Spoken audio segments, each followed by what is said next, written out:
అందరికీ కూడా తెలుసు లగిచెర్లలో ఏం జరుగుతుంది. ప్రపంచంలో ఉన్నటువంటి తెలుగు ప్రజలందరూ కూడా చూస్తున్నటువంటి పరిస్థితి మనం చూస్తూ ఉన్నాం.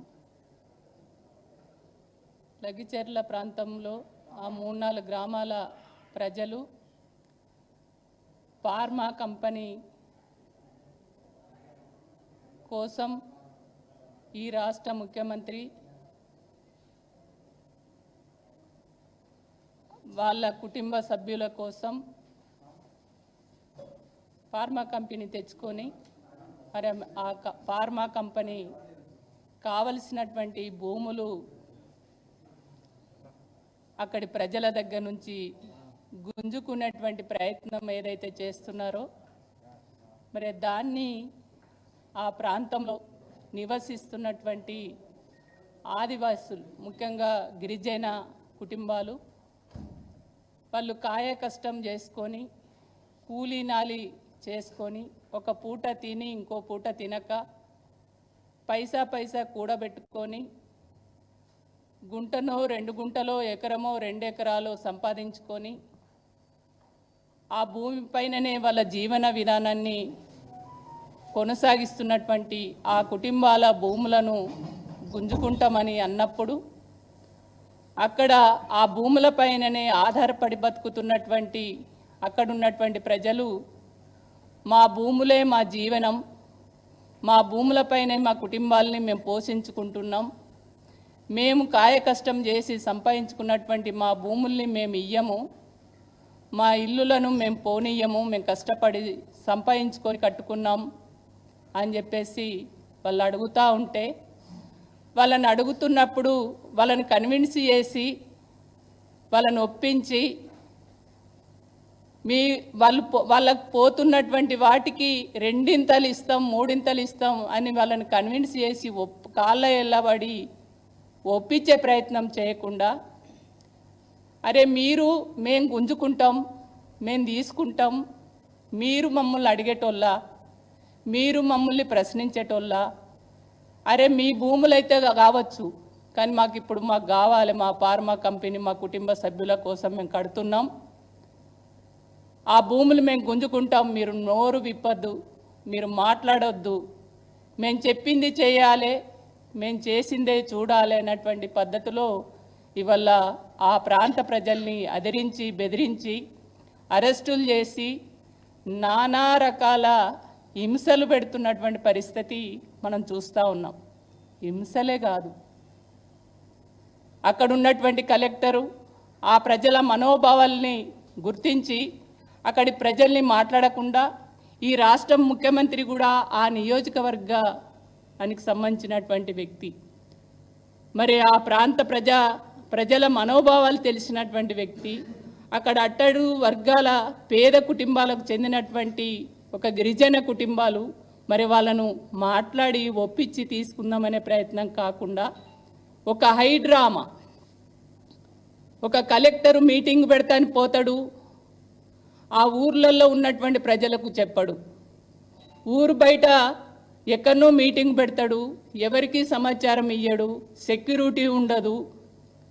అక్కడ ఉన్నటువంటి ప్రజలు అయ్యా మరి నువ్వు ఊరు బయట మీటింగ్ పెడితే కలెక్టర్ గారు మా ప్రజలకు ఎవరికి తెలియకపోతే ఎట్లొస్తారు, మీరు ఊళ్ళో వచ్చి మీటింగ్ పెట్టండి అని అడగడం తప్ప, ఊళ్ళోకి వచ్చినప్పుడు వాళ్ళు ఏమన్నారు, మా భూములు మేము ఇయ్యమయ్యా, మా భూములే మా జీవన ఆధారం, మా భూములు పోతే మా బతుకులు ఆగమవుతాయి, మా కుటుంబాలు బజారున పడతారు, మా పిల్లలకి మేము పోషించుకోలేము అని చెప్పేసి వాళ్ళు అంటే అనడమే తప్పట.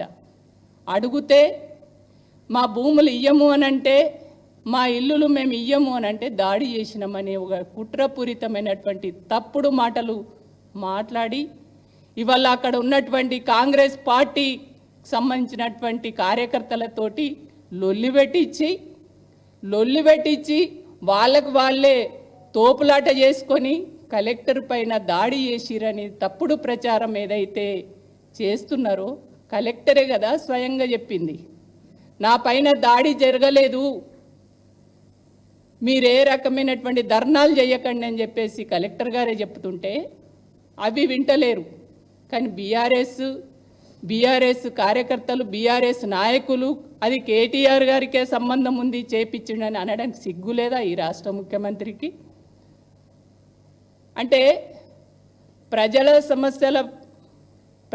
సమస్యలు వచ్చినప్పుడు మాట్లాడితే బీఆర్ఎస్, అవును ఎస్ ఖచ్చితంగా బీఆర్ఎస్ ప్రజల పక్షాన నిలబడుతుంది. ప్రజా సమస్యలు ఎక్కడుంటే అక్కడ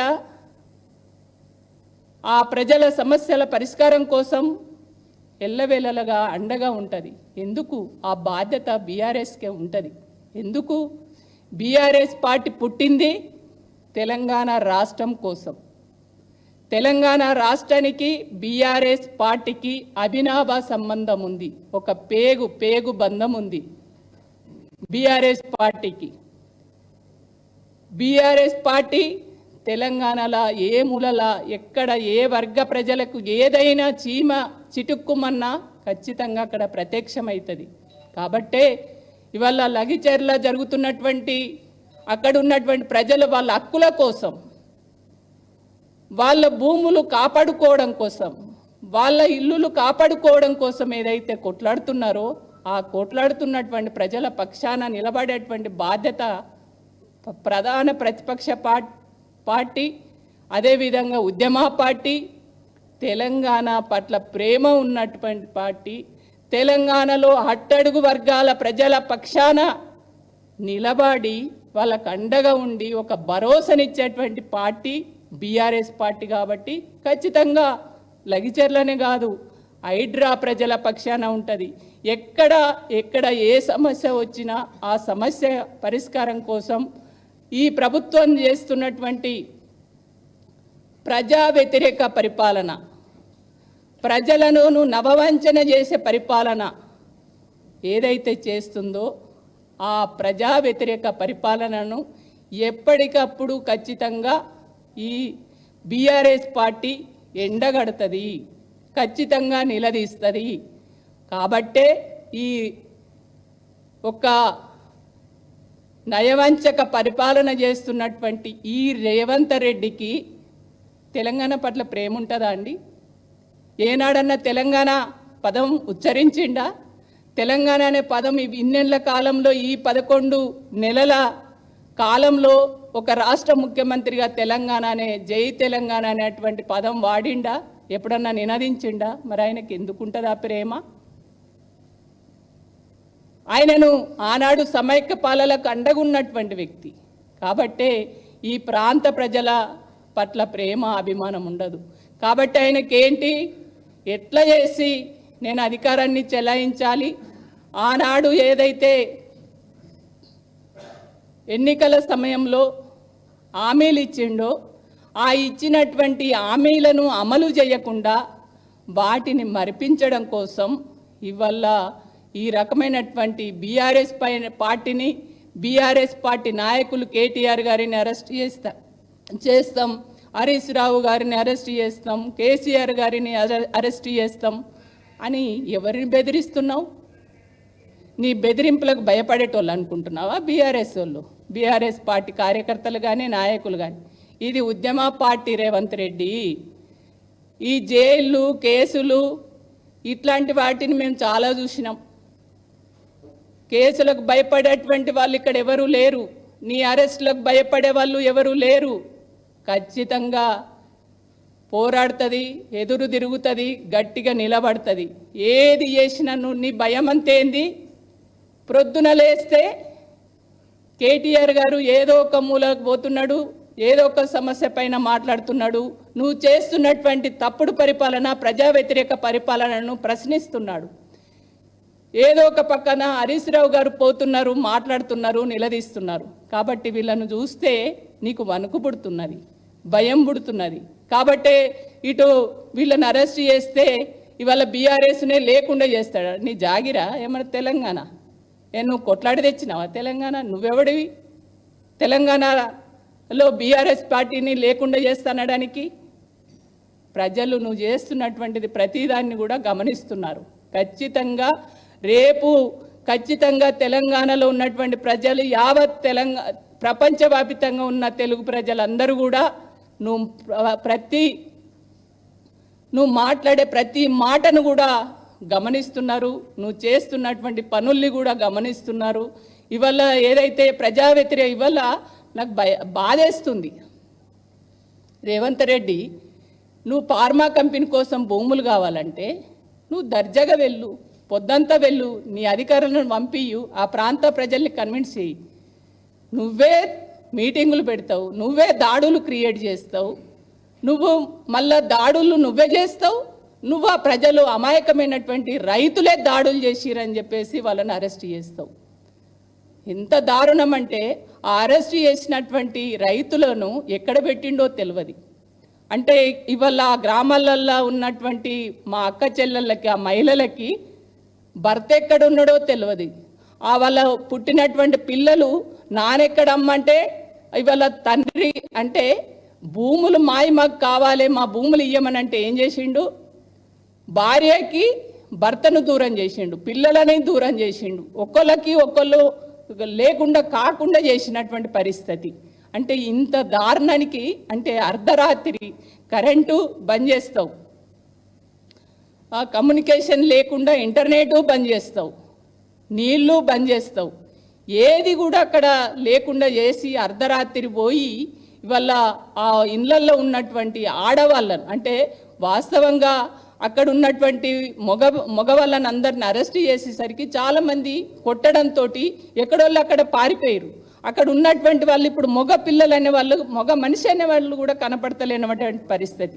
అక్కడ ఉన్నటువంటి ఆడవాళ్ళను అర్ధరాత్రి పూట డోర్లు పగలగొట్టి అక్కడ ఉన్నటువంటి గర్భిణీ స్త్రీలను, ముసలోళ్ళను ఆ రకంగా విపరీతంగా బెదిరించి కొట్టి ఇవాళ గర్భిణీ స్త్రీ కూడా వాళ్ళ భర్తను అరెస్ట్ చేస్తే నేను ఒంటరిగా ఉన్నా, మా భర్త నేనే తప్ప నాకు ఇంకెవరూ లేరు, నాకు నా భర్త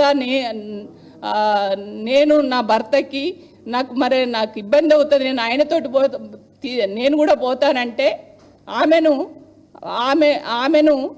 ఇప్పుడే తీసుకొస్తామని ఇప్పటికి కూడా ఎక్కడ పెట్టిరో కూడా తెలియనటువంటి పరిస్థితి. ఒక పెద్ద మనిషి అయ్యా అరే మేము ఏం తప్పు చేసినాము, ఏదైనా ఉంటే ప్రొద్దున వచ్చి మాట్లాడవచ్చు కదా, ఈ రాత్రి ఎందుకు వచ్చిరనంటే ఏమే ఎక్కువ మాట్లాడుతున్నావు అని చెప్పేసి ఆ ముసలమ్మను గోడకేసి కొడితే తల పగిలింది. అంటే ఎంత దారుణం అంటే వాళ్ళ అరాచకాలు. ఆ మహిళలు వాళ్ళు చెప్తుంటే నాకు బాధేసింది. ఈ ఫోటోలు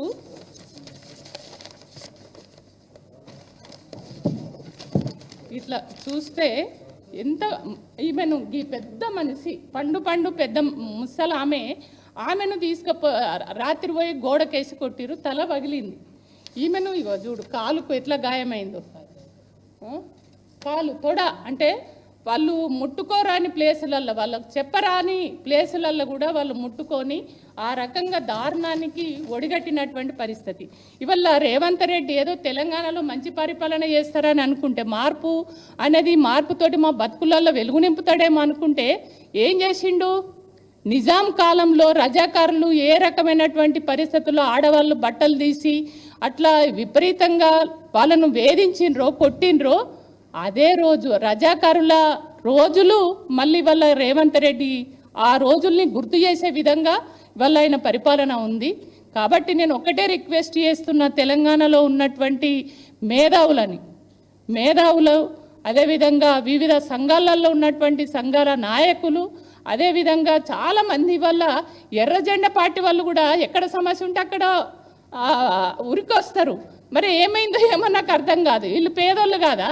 గిరిజనులు పేదోళ్ళు కదా, వాళ్ళ భూములు పోతుంటే, వాళ్ళ ఇల్లులు పోతుంటే వాళ్ళు రోడ్ల మీదకి వచ్చి మొత్తుకు అయ్యా మేము కష్టపడ్డామయ్యా, నా భూములు పోతున్నాయి, నా భూముల్ని కాపాడండి, మా భూములు గుంజుకోకూర్రి అని ఇంత గొంతెత్తి గొంతు వింపి మాట్లాడుతుంటే వీళ్ళు ఎక్కడ పోయారేమో, ఎవరు కూడా నోరు విప్పుతలేరు. నేను ఒక్కటే రిక్వెస్ట్ చేస్తున్నా, పార్టీలకు అతీతంగా ఇవాళ అట్టడుగు వర్గ ప్రజలు బాధలో ఉన్నారు. లగిచెర్లకు గుర్తుకొస్తే నిజంగా ఈ రాహుల్ గాంధీ కూడా నేను ఒకటి అడుగుతున్నా. రాహుల్ గాంధీ అనేటువంటి వ్యక్తి కాంగ్రెస్ పార్టీ అధినేత కదా, ఆయన మణిపూర్ కానీ గుజరాత్ కానీ ఎక్కడ ఇట్లాంటి మహిళలపైన దాడులు జరిగితే ఉరుకుతాడు. మరి ఇక్కడ గిరిజన మహిళలపైన ఇంత దారుణానికి ఓడగట్టి ఈ రకంగా ఆయన ప్రభుత్వములు ఇట్లా జరుగుతుంటే మరి ఆయన ఎక్కడ జాగున్నాడు? అక్కడ బాగా ఓహో ఆహా అని ఉంటాడు రాహుల్ గాంధీ. మరి తెలంగాణలో ఇంత దారుణానికి ఒడిగట్టిండు కదా మీ రాష్ట్ర ముఖ్యమంత్రి. మరి ఏం చేస్తున్నావు? ఇక్కడ ఎందుకు వస్తలేవు? ఇక్కడ ఎందుకు ప్రశ్నిస్తలేవు? కాబట్టి నేను ఇక్కడ ఉన్నటువంటి తెలంగాణలో ఉన్నటువంటి మేధావులందరినీ కూడా, సంఘాల నాయకుల్ని, వివిధ పార్టీలలో ఉన్నటువంటి మహిళా సంఘ నాయకుల్ని అందరినీ కూడా ఖచ్చితంగా మేము బీఆర్ఎస్ పార్టీ పక్షాన మహిళల పక్షాన మహిళా విభాగం నుంచి ఖచ్చితంగా మేము ఆ మహిళలకు అండగా ఉంటాం. మనం అందరం కూడా ఐక్య కార్యాచరణగా ఏర్పడి ఇవాళ మహిళలు చేస్తున్నటువంటి పోరాటానికి సాంఘీభావంగా మీరందరూ కూడా కలిసి రావాలి. మనం ఖచ్చితంగా ఉందాం. వాళ్ళ హక్కుల కోసమే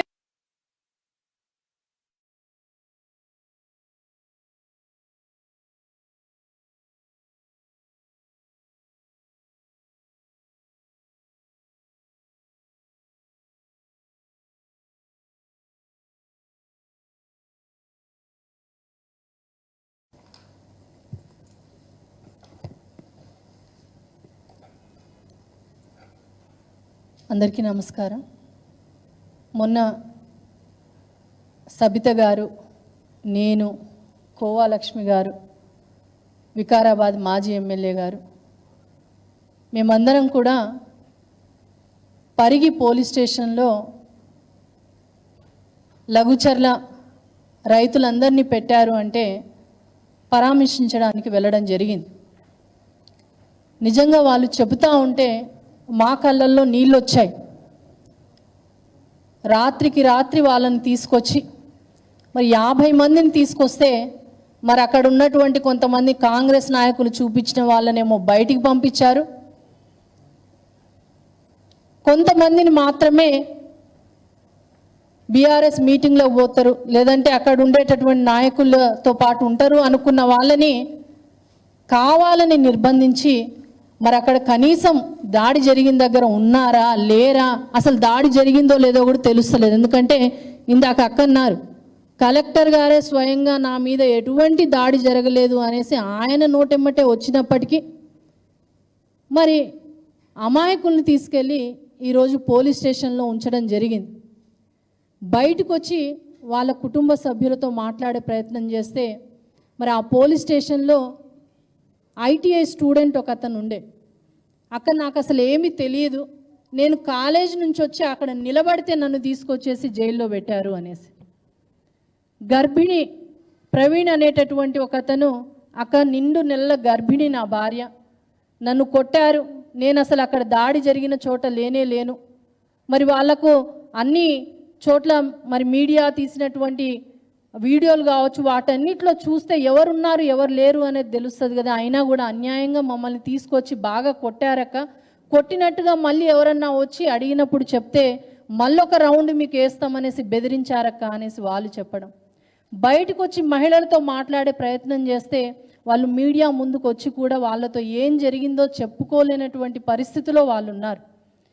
రాత్రికి రాత్రి 50-100 మంది వరకు వాళ్ళ ఇళ్ళ మీద పడి మహిళల్ని ఎక్కడ పడితే అక్కడ ముట్టుకొని ప్లేస్లో ముట్టుకొని వాళ్ళని నెట్టి గర్భిణీ మహిళని కూడా చూడకుండా వెంటబడతా ఉంటే మరి అరాచకంగా వాళ్ళతో ప్రవర్తించి ఈరోజు వాళ్ళ భర్తల్ని వాళ్ళ బిడ్డల్ని లాక్కొని వెళ్ళిపోయినటువంటి పరిస్థితి. మేము మహిళలం కాబట్టి మేము పోతే వాళ్ళు చెప్పుకొని ఏడ్చినటువంటి సందర్భాలు ఉన్నాయి.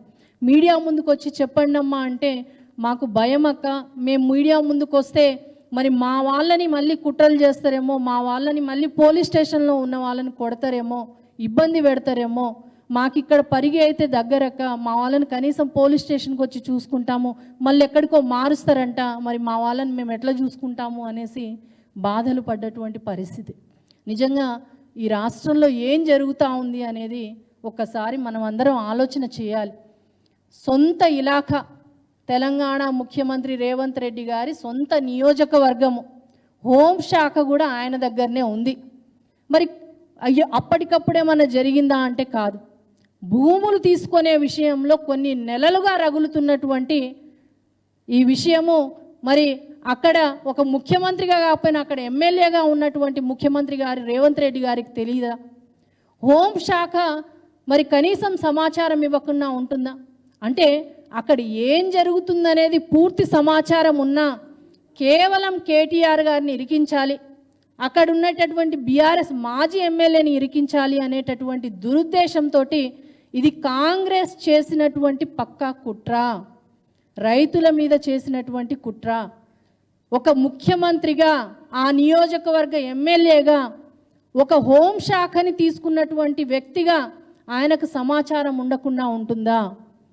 మేము ఎమ్మెల్యేగా ఉన్నప్పుడు కలెక్టర్ గారు ఎక్కడికన్నా వెళ్తే డిపార్ట్మెంట్ సహకారం లేకుండా మేము ఎక్కడ చూడలేం. మరి ఒక కలెక్టర్ గారు పోయి అక్కడ మీటింగ్ పెడతా ఉంటే మరి కనీసం డిపార్ట్మెంట్ అక్కడ లేనటువంటి పరిస్థితిలో ఉండేనా? ఒక్కసారి మనం ఆలోచన చేయాలి. ఈరోజు ఎవరిని ఇరికించడానికి చేస్తున్నటువంటి కుట్ర అనేది మనం ఒక్కసారి ఆలోచన చేయాలి. నేడు గిరిజనులకు జరిగినటువంటి అన్యాయం మీద ప్రతి ఒక్కరూ కూడా గొంతెత్తాల్సినటువంటి అవసరం ఉంది. కేసీఆర్ గారు మరి తెలంగాణ వచ్చిన తర్వాత ఎట్లుండాలో, మరి తెలంగాణ రాష్ట్రం వచ్చిన తర్వాత తొలి ముఖ్యమంత్రిగా రైతులకు భరోసాగా నిలబడ్డటువంటి వ్యక్తి, రైతుని రాజును చేస్తా అనేసి రైతు పక్షానే అన్ని సంక్షేమ పథకాలు తీసుకొచ్చినటువంటి వ్యక్తి. మరి గిరిజనుల బిడ్డలకు ఆనాడు 10% రిజర్వేషన్ ఇచ్చినటువంటి వ్యక్తి కేసీఆర్ గారు. గిరిజన బిడ్డల పోడు భూములకు పట్టాలిచ్చి వాళ్ళకు అండగా నిలబడినటువంటి వ్యక్తి కేసీఆర్ గారు. గిరిజనులకు ఆత్మగౌరవం కోసం బంజారా భవనాన్ని హైదరాబాద్లో ఇచ్చినటువంటి వ్యక్తి కేసీఆర్ గారు. తండాలు గూడాలను మరి గ్రామ పంచాయతీలుగా చేసి అధికారాన్ని చిన్న చిన్న జిల్లాలుగా విభజించి అధికారాన్ని దగ్గరికి చేసినటువంటి, గిరిజనులకు దగ్గరికి చేసినటువంటి వ్యక్తి కేసీఆర్ గారు. మరి అటువంటి కేసీఆర్ గారు రైతుల్ని రాజు చేయాలన్నటువంటి ఆయన ఎక్కడ? మరి ఈరోజు గతంలో మరి మాకున్నటువంటి ఈ వయసులో మేము సినిమాల్లో చూసినాం, మహిళల మీద గతంలో అరాచకాలు జరుగుతుండే, అది ఉండే ఇది ఉండే అని. కానీ ఈరోజు ప్రత్యక్షంగా కళ్ళ ముందు, అది కూడా ముఖ్యమంత్రి సొంత నియోజకవర్గంలో జరుగుతుంది అనేసి ఏ రోజు కూడా మేము అనుకోలేదు. ఆ మహిళలు వివరిస్తున్న తీరుతోటి నిజంగా మేమే భయపడే పరిస్థితిలో వాళ్ళు వివరించిన తీరుతోటి ఒక మాజీ ఎమ్మెల్యే అయినా కూడా మేమే భయపడే పరిస్థితికి వచ్చింది. అంటే ఎక్కడున్నాం మనము? ఏ తెలంగాణ రాష్ట్రంలో ఉన్నామా, లేదంటే ఇంకెక్కడన్నా ఉన్నామా? మరి గతంలో ఇదే ముఖ్యమంత్రి రేవంత్ రెడ్డి గారు మరి ఆనాడొక మాట, ఈనాడొక మాట. ఎక్కడో చిన్న అయ్యప్ప సొసైటీలో ఏదో జరిగితేనే మరి అక్కడ ఉన్న వాళ్ళు దొంగతనాలు చేశారా, దోపిడీలు చేశారా అని మాట్లాడినటువంటి వ్యక్తి. మరి నీ సొంత నియోజకవర్గంలో ఉన్న వాళ్ళందరూ రైతులే కదనయ్యా. మరి వాళ్ళు ఏమన్నా దొంగలా, ఏమన్నా ఎత్తుకుపోయారా? నీ రాజ్యం నుంచి ఏమన్నా తీసుకెళ్ళినటువంటిది ఏమన్నా ఉందా? లేదు కదా. మరి ఎంత అరాచకంగా నీ సొంత నియోజకవర్గంలో ఉన్నటువంటి రైతుల్ని కూర్చోబెట్టనుండే, మాట్లాడనుండే. మరి ఆనాడు ఎమ్మెల్యేగా నాకు ఓటు వేయమని ఏ విధంగా అయితే వాళ్ళ దగ్గరికి వెళ్ళి అడిగిన వాళ్ళందరినీ కూర్చోబెట్టి మరి ఇలా చేయాలనుకుంటున్నాము, మరి ఇలా మీ భూములు కావాలని వాళ్ళకి చెప్పనుండే. మరి అలా చేయలేదే. అక్కడ మహిళలు, రైతులు అందరూ చెప్తున్నారు, అన్యాయంగా అరాచకంగా మా భూముల్ని లాక్కుంటున్నారు, కనీసం మాకు మీ భూముల్ని తీసుకుంటామన్న సమాచారం కూడా ఇవ్వలేదు, కాబట్టే మేము తిరగబడ్డము మరలబడ్డము అనేసి వాళ్ళు అంత క్లియర్గా ఓపెన్గా చెప్తా ఉన్నారు. కానీ ఈరోజు నేను మాజీ ఎమ్మెల్యేని, నా ఇల్లెందు నియోజకవర్గంలో ఏదన్నా ఇబ్బంది కలుగుతుందంటే నాకు చెప్పుకోకుండా ప్రజలు ఉండరు. మరి అట్లనే కదా పట్నం నరేందర్ రెడ్డి గారికి కూడా అక్కడ ప్రజలు విన్నవించుకున్నారు. అన్నంత మాత్రాన మరి బీఆర్ఎస్ నాయకుడే అది చేయించిండు. మరి నాకేదన్నా బాధ అయితే నా అధిష్టానము, మరి ఇక్కడ వర్కింగ్ ప్రెసిడెంట్ కేటీఆర్ గారు ఉంటారు, కేసీఆర్ గారు ఉంటారు, హరీష్ రావు గారు ఉంటారు, నాకేదన్నా బాధ కలిగితే వాళ్ళకే చెప్తాను కదా. మరి నేను మాట్లాడినంత మాత్రాన కేటీఆర్ గారే చేయించారు అనేసి అనడం ఇది ఎంతవరకు న్యాయము అనేసి మేము అడుగుతా ఉన్నాం. అంటే ఇక్కడ కాంగ్రెస్ ప్రభుత్వము, రేవంత్ రెడ్డి గారు చేస్తున్నటువంటి కుట్రను ఒక్కసారి గమనించాలి. మరి సొంతంగా హోంశాఖ నీ దగ్గర పెట్టుకొని, మరి మీ దగ్గరనే అన్నీ పెట్టుకొని ఈరోజు బీఆర్ఎస్ పార్టీని, ఇటు కేటీఆర్ గారిని నిందించడం అనేది ఎంతవరకు సబబు? నేను ఒక గిరిజన బిడ్డగా, ఒక గిరిజన ఆడబిడ్డగా చెప్తా ఉన్నాను. ఆజ్ గ్వార్ భాయ్ ఉందని సేన రామ్ రామ్. ఆజ్ ఈరోజు అధికారంలో ఉంది కాంగ్రెస్ పార్టీ అంటే అది గిరిజన బిడ్డల దయాదాక్షిణ్యం మీదనే. ఈరోజు అటు మరి గూడాల్లో, తండాల్లో ఒక్కసారి చూడాలి. కేసీఆర్ గారు ఎన్ని చేసినా కూడా మీరు చెప్పినటువంటి మోసపూరిత మాటలను నమ్మి ఒక్కసారి చూద్దామని గిరిజన ఆదివాసీ గూడెం బిడ్డలందరూ కూడా మీకు ఓటు వేసి గెలిపించారు. ఒక్కసారి చూస్తే ఈరోజు గద్దెనెక్కినందుకు ముఖ్య భూమిక గిరిజనులనే ఉంటుంది. మరి అటువంటి గిరిజనులని ఈరోజు అరాచకంగా మీరు మీదబడి డిపార్ట్మెంట్ వాళ్ళు మీదబడి ఇబ్బంది పెడతా ఉంటే మరి ఒక ముఖ్యమంత్రి స్థానంలో ఉన్న వాళ్ళు కావచ్చు, ఈరోజు కాంగ్రెస్ నాయకులు కావచ్చు ఎక్కడికి వెళ్ళారు అనేసి ప్రశ్నిస్తూ ఉన్నాం. బీజేపీ నాయకులు సైతం ఈరోజు బీఆర్ఎస్ పార్టీ చేయించింది అనేసి మాట్లాడడం ఎంతవరకు సబబు? అక్కడ గిరిజనుల మీద అన్యాయం జరుగుతూ ఉండే దాన్ని ఖండించే పరిస్థితిలో మీరు లేకపోగా ఈరోజు కేటీఆర్ గారిని, హరీష్ రావు గారిని, మరి అక్కడ ఉన్నటువంటి మాజీ ఎమ్మెల్యే నరేందర్ రెడ్డి గారిని నిందిస్తూ ఉన్నారు. మరి ఒక గిరిజన ఆడబిడ్డగా आज ग्वार भाइयों ने सेन हाथ जोड़न तमें सेन विनती करीचु तम से ताड़न वोटे घाले तो आज कांग्रेस प्रभुत्व में रेवंत रेड्डी मुख्यमंत्री है होता बैठो आज मैं एमएलए गारजन मन कतराय को आदमी पूछे आज गिरिजन रिजर्वेशन या सजवण नियोजकवर्गालच कोनी अज्जी 10 नियोजकवर्गाल ग्वार भाई लंबाड़ बंजारा सोदरुलु तलसुलतो गेल्चो तुम्हारी ऐक्यता छेनिजना तमहनु एरचोगे ताने लपनी आज पार्टीलु रह जाव नायकुलु रह जाव लपनी आज ये गिरिजन बिड्डले पर जरगरिजोनु दाड़िन तम सेतानी खंडिंचुनु आज भारत देश व्याप्तंगा एक बोली एक ग्वार एक बोली थी अपन राचा आज गिरिजन बिड्ड लगिचर्लम्मा से बरकारेच महिళలు से मौन जरगिरजोनु बाधान आज ग्वारे संघाल कथ कथ चोको आज आदिवासी गिरिजन संघालన్నీ కూడా మరి దీన్ని నిలదీయాల్సినటువంటి అవసరం ఉంది మీ తమ్ సేతాణిన్ आज गिरिजन संघाल సేతాణిన్ आज लघुचर्ला जाताणिन तम సేతాణిन ओतेरे ग्वार भाइयों सेना धैर्य देणो आज से गांव छोड़ देताणि भारत हांसेर परिस्थिति छ గతంలో భయపడిపోయేటోళ్ళేమో కానీ ఈ రోజు కాంగ్రెస్ ప్రభుత్వంలో సొంత ముఖ్యమంత్రి ఇలాకాలోనే భయపడి ఊర్లు వదిలిపెట్టి వెళ్ళిపోయేటటువంటి పరిస్థితిలో ఈ రోజు తెలంగాణ ప్రజలు ఉన్నారు అనేసి అంటే ఓమా గ్వార్ భాయ్ చమకన్ धांजार चगतो आज वोटे घालनो उन्नु मोटो करनो आज परन आपण जम्मी कोसरे तक केवडी जारेचा आज ऐक्यंगा పోరాడేటటువంటి అవసరం అవకాశం आपण आईचं तम సేతాని ఐక్యత రేతాని आज गिरिजन बिड्डले पर जरगरी जाऊन प्रति दाड़ीने खंडिंचन आपण हमसे तेलंगाणा राष्ट्र प्रजल से तमाला छगेताने उन्नु अंडदंडలు देर तम से కదల్లో के ताने आपण से ఐక్యంగా పోరాడనో के ताने అలాగే తెలంగాణ మేధావులందరికీ కూడా అక్క వినతి చేశారు మేము కూడా వినతి చేస్తా ఉన్నాం బీఆర్ఎస్ పార్టీగా మరి గిరిజనుల పట్ల జరిగినటువంటి దాడి కావచ్చు ప్రజల పట్ల జరిగేటటువంటి ఏ దాడికైనా సరే మరి మేము ఉన్నాము అనేసి ఈ కాంగ్రెస్ ప్రభుత్వం చేస్తున్న అరాచకాలను ఖండించడానికి ప్రజల పక్షాన్ని నిలబడడానికి బీఆర్ఎస్ పార్టీ ఎప్పటికీ ఉంటుంది అయినా సరే తెలంగాణ మేధావులందరూ కూడా గమనించాలి ఈ రోజు మరి ఇచ్చినటువంటి హామీల్ని మరిచారు రైతులందరినీ కూడా రోడ్డు నేశారు పండినటువంటి పంటను కొనే పరిస్థితి లేదు కానీ గిరిజనుల దగ్గర ఉన్నటువంటి భూముల్ని లాక్కునే కాడికి దిగజారింది కాంగ్రెస్ ప్రభుత్వము ఖచ్చితంగా ఒక గిరిజన బిడ్డగా బీఆర్ఎస్ పార్టీ మాజీ ఎమ్మెల్యేగా మరి బీఆర్ఎస్ మహిళా నాయకురాలుగా కూడా ఖండిస్తా ఉన్నాను అలాగే మహిళలందరికీ కూడా భరోసానిస్తా ఉన్నాము బీఆర్ఎస్ పార్టీ ఎవరైతే అక్రమంగా అరెస్టులు చేశారో మీ కుటుంబ సభ్యులందరికీ కూడా అండగా నిలబడుతుంది మీకు బెయిల్ వచ్చేంత వరకు కూడా బీఆర్ఎస్ పార్టీ మా కేటీఆర్ గారు మా నాయకులందరూ కూడా పోరాడడానికి సిద్ధంగా ఉన్నారు మేమందరం కూడా మీతో ఉంటాము आज ग्वार भाई ने सेना हम अंडगा राचा के ताने तमें सेना हाथ जोड़न मरोकसारी विनती करीचु धन्यवादाలు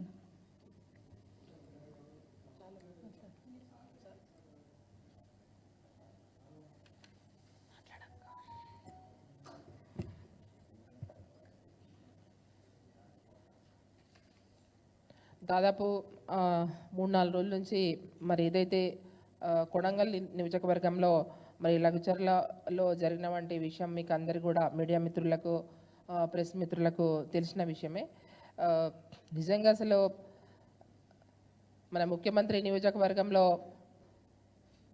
ఈ సంఘటన జరగడం అనేది నిజంగా సిగ్గుచేటు రాష్ట్రం అంతటా కూడా ప్రజలందరూ చూస్తున్నారు ఎందుకంటే ఒక గిరిజన మన తాండాలు అక్కడ ట్రైబల్స్ అందరూ ఆ ప్రాంతంలో ఉన్నారు మరి ఇతర బీసీలు కావచ్చు ఎస్సీలు కావచ్చు అక్కడ ఉన్నవంటి రైతాంగం మొత్తం కూడా అక్కడ ఏదైతే ఫార్మా కంపెనీ పెడతామనేసి మరి ఏదైతే ముఖ్యమంత్రి రేవంత్ రెడ్డి గారు మరి తీసుకున్నవంటి నిర్ణయం మరి ఆయన నియోజకవర్గంలో మరి ఈ విధంగా జరగడం అనేది నిజంగా చాలా బాధాకరమైన విషయం మేము మన హరిబి అక్క గారు, నేను, తర్వాత మన సబితా ఇంద్రారెడ్డి మేడం గారు, మరి మేము మొన్న పరిగిలో మరి సబ్ జైలు కూడా మేము అక్కడికి ఎవరైతే జైల్లో పెట్టారో రైతులని మేము అక్కడికి వెళ్ళడం జరిగింది వాళ్ళని చూడడానికి. మరి ఆ రోజు మమ్మల్ని ముగ్గురిని కూడా మన పార్టీ పరంగా మీరు వెళ్ళాలి, అక్కడ చూడాలి, వాళ్ళని మీరు పరామర్శించి రావాలనేసి మరి పార్టీ పరంగా మేము కేసీఆర్ సార్ చెప్తే మేము అక్కడికి వెళ్ళడం జరిగింది. నిజంగా వాళ్ళు చెప్తున్న వంటి విషయాలు ఆలోచిస్తే మరి ఎలక్షన్ అప్పుడు వాళ్ళందరూ కూడా మరి రేవంత్ రెడ్డికి ఓట్లు వేసిన వాళ్ళు. మరి ఓట్లు వేసినప్పుడు మరి వాళ్ళ ఓట్లతోనే ఈయన గెలిచి ఇవాళ సీఎం అయినరు.